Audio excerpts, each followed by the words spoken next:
പാവക്ക തോരൻ ഉണ്ടാക്കാനായിട്ട് എണ്ണ ചൂടാക്കി അതിനകത്തേക്ക് കടുകിട്ട് പൊട്ടിക്കുകയാണ് കേട്ടോ. വെളിച്ചെണ്ണയാണ് ഉപയോഗിക്കുന്നത്.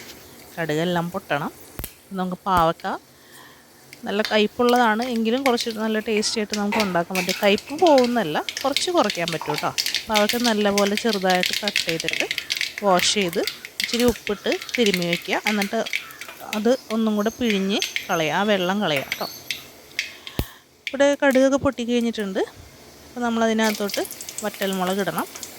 വറ്റൽമുളക് ഒന്ന് ചൂടായി വരുന്ന സമയത്ത് നമുക്ക് കറിവേപ്പില ഇടണം. അതുപോലെ തന്നെ വെളുത്തുള്ളി, പച്ചമുളക് ചതച്ചതൊക്കെ ഇട്ടൊന്ന് മിക്സ് ചെയ്തെടുക്കുക കേട്ടോ.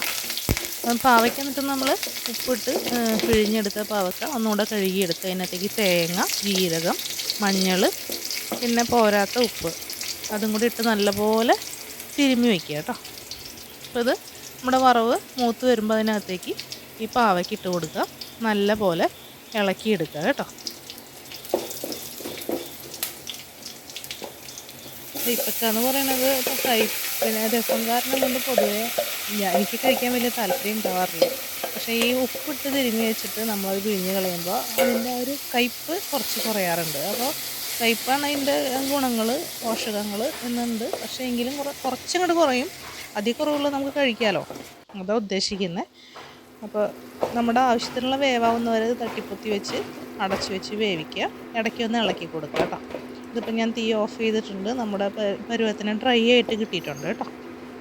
അപ്പോൾ നല്ല ഹെൽത്തി ആയിട്ടുള്ളൊരു കറിയാണ്, നമ്മളുടെ തോരനാണ്. നമ്മുടെ പുളിങ്കറിയുടെ കൂടെയൊക്കെ കഴിക്കാൻ നല്ല ടേസ്റ്റാണ്. ഇഷ്ടപ്പെട്ടെങ്കിൽ സബ്സ്ക്രൈബ് ചെയ്യാം. Thank you. 4 മണി ചായക്ക് ഗോതമ്പ് പൊടി കൊണ്ട് ഒരു ഇലയട പുഴുങ്ങാന്ന് വിചാരിക്കുന്നത്. അപ്പോൾ അതിൽ ഗോതമ്പ് പൊടി എടുത്തിട്ടുണ്ട്, പിന്നെ ജീരകവും പിന്നെ പൊടിച്ചിട്ടുള്ള ഏലക്കായും ഉണ്ട്, പിന്നെ തേങ്ങ ചിരവിയത്, ഒരു മുറി തേങ്ങ ചിരവിയത് എടുത്തിട്ടുണ്ട്. ഇത് നല്ലപോലെ ഡ്രൈ സ്റ്റേജിൽ തന്നെ മിക്സ് ചെയ്ത് കൊടുക്കുക. എന്നിട്ട് ഉപ്പ് വെള്ളം ചേർത്തിട്ട് കുഴച്ചെടുക്കുക കേട്ടോ. സാധാ വെള്ളം മതി, ചൂടുവെള്ളം വേണമെന്നൊന്നുമില്ല. നമ്മൾ ഈ അട എല്ലാം കൂടെ കൂട്ടിത്തിരുമ്മിയ അട നമുക്ക് വേണമെന്ന് വെച്ചാൽ ഇത്തിരി പഞ്ചസാരയോ അല്ലെങ്കിൽ ശർക്കരയോ ചേർക്കാം. നമ്മളത് ചേർത്തിട്ടില്ല. അപ്പോൾ തേങ്ങ അത്യാവശ്യം നല്ല രീതിയിൽ ചേർത്തിട്ടുള്ള കാരണം കൊണ്ട് എല്ലായിടത്തും തേങ്ങയുടെ രുചി ഉണ്ടാവും. അപ്പോൾ മധുരം ചേർക്കാണ്ട് കടിച്ച് അങ്ങ് കഴിക്കാവുന്നതേ ഉള്ളൂ. കട്ടൻ ചായയുടെ കൂടെ നല്ലോണം പോകുന്നൊരു സാധനമാണ് കേട്ടോ. അപ്പോൾ ഇത് വേണമെന്ന് വെച്ചാൽ നമുക്ക് മണ്ണിൻ്റെ എന്താ പറയുക, ഓട്ടുകലത്തിനകത്തിട്ട് ചുട്ടെടുക്കാം, അല്ലെങ്കിൽ ഇഡ്ഡലി ചെമ്പിലിട്ടിട്ട് പുഴുങ്ങിയെടുക്കാം. ഞാൻ അവിടെ പുഴുങ്ങിയെടുക്കുകയാണ്. നമ്മൾ വീട് ഷിഫ്റ്റ് ചെയ്തപ്പോൾ നമ്മളുടെ മൺചട്ടി 2 എണ്ണം, അതായത് ചപ്പാത്തിയും അടയൊക്കെ ചുട്ടെടുക്കുന്ന ഒരെണ്ണം പൊട്ടി, മീൻ കറിയുടെ ഒരു ചട്ടി പൊട്ടിയിട്ടുണ്ടായിരുന്നു. അപ്പോൾ അതുകൊണ്ട് ചുട്ടെടുക്കുക എന്നുള്ള പരിപാടി നടക്കില്ല. അപ്പോൾ നമ്മളിത് പുഴുങ്ങാനാണ് വിചാരിക്കുന്നത്. പിന്നെ വെള്ളത്തിൻ്റെ ക്വാണ്ടിറ്റി ഇതിൽ ഇത്തിരി ലൂസായിട്ടാണ് ഞാൻ ചെയ്തിട്ടുള്ളത്. എനിക്ക് അട ഒരുപാട് സ്റ്റിഫായിരിക്കുന്നത് ഇഷ്ടമല്ല. നല്ല സോഫ്റ്റായിട്ട് തിളതിളന്നനെയുള്ള അട ഇഷ്ടം.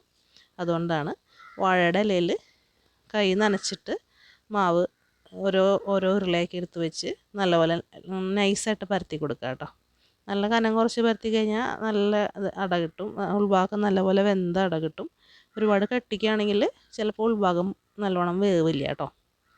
ഇങ്ങനെ നല്ലപോലെ എല്ലായിടത്തും ഒരേ കനത്തിൽ കൈവച്ച് തന്നെ പരത്തുക, മടക്കിയിട്ട് ചില സ്റ്റേജിൽ ഇപ്പോൾ വീട്ടിൽ നമ്മൾ ഓട്ടുകലത്തിൽ ചെയ്യണമെന്നുണ്ടെങ്കിലേ ഇതിങ്ങനെ മടക്കാതെ ഇതേ വലുപ്പത്തിലുള്ള ഒരു ഇല വെച്ച് ഇത് അടച്ച് വെച്ചിട്ട് അങ്ങനെ 2 സൈഡും തിരിച്ചു മറിച്ചിട്ട് ചുട്ടെടുക്കും. ഇതിപ്പോൾ നമ്മളെല്ലാം ഇതുപോലെ മടക്കി എടുത്തു. അങ്ങനെ ഇഡ്ഡലി ചെമ്പിൻ്റെ തട്ടിൽ അടുക്കി വെച്ചിട്ട് ഇടയ്ക്ക് ഇങ്ങനെ സ്പൂണോ ഫോർക്കൊക്കെ വെച്ച് കൊടുക്കുക, ഒരു എയർ ഗ്യാപ്പിന് വേണ്ടിയിട്ട്. അല്ലെങ്കിൽ അതിങ്ങനെ മുട്ടിയിരിക്കുന്ന ഭാഗം വേവില്ല. നല്ലപോലെ ഒരു 10-20 മിനിറ്റ് വേവിച്ചെടുത്ത് കഴിഞ്ഞാൽ നമ്മുടെ അട റെഡി ആയിട്ടോ. 4 മണി ചായക്ക് കൂട്ടാവുന്ന ഹെൽത്തിയർ ഓപ്ഷനാണ്.